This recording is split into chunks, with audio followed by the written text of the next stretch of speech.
Hello everyone, how you doing? Third tutorial देखि टुल्समा entry गरेसँगै आजदेखि भने हाम्रो क्लास अब कलरफुल पनि हुँदैछ। आजको क्लासमा हामी कलरसँग रिलेटेड केही बेसिक कुराहरू हेर्नेछौँ। So let's get started.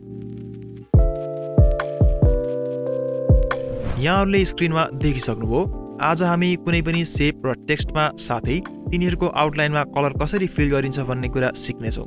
मैले यहाँ अलरेडी केही शेप्स र टेक्स्टमा कलर फिल गरेर राखेको छु। म जुम गरेर आउटलाइन पनि देखाउँछु। म यो कलर फिलिङको प्रोसेसलाई फेरि एकपटक रिपिट गर्नेछु।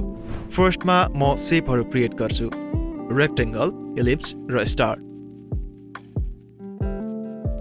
यहाँहरूले जुन शेप पाउनु भए पनि हुन्छ। त्यसैगरी टेक्स्ट पनि टाइप गर्छु। Now let's fill color. First शेपमा हामी कलर यहाँ भएको कलर प्यालेटबाट चुज गरेर फिल गर्न सक्छौँ।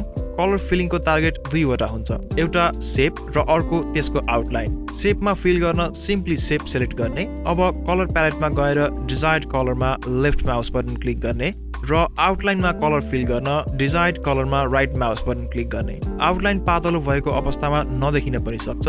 आउटलाइनको मोटाई वा विड्थ यो लिस्टबाट बढाउन सकिन्छ। Now you can see the outlines. अब यो इलिप्स र स्टारमा पनि यसै गरी कलर फिल गरौँ। त्यसैगरी अब म टेक्स्टमा कलर फिल गर्छु। पिक टुलले टेक्स्ट सेलेक्ट गर्ने। अब कलर प्यालेटमा डिजायर्ड कलरमा लेफ्ट माउस बटन क्लिक गर्ने र आउटलाइनमा कलर फिल गर्न राइट माउस बटन क्लिक गर्ने। अघि शेपमा फिल गरे जस्तै। टेक्स्टको आउटलाइनको मोटाई बढाउने डिफरेन्ट अप्सन रहेको छ।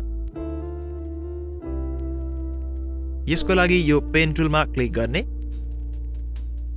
र अब अघिकै जस्तो यो लिस्टबाट साइज बढाउन सकिन्छ। त्यसैगरी अब शेप वा टेक्स्टबाट कलर फिल हटाउनु परेमा पहिला अब्जेक्ट सेलेक्ट गर्ने र कलर प्यालेटको टपमा भएको यो सानो क्रस सिम्बलमा लेफ्ट माउस बटन क्लिक गर्दा अब्जेक्टको मेन कलर हटाउन सकिन्छ भने राइट माउस बटन क्लिक गर्दा आउटलाइनको कलर हटाउन सकिन्छ।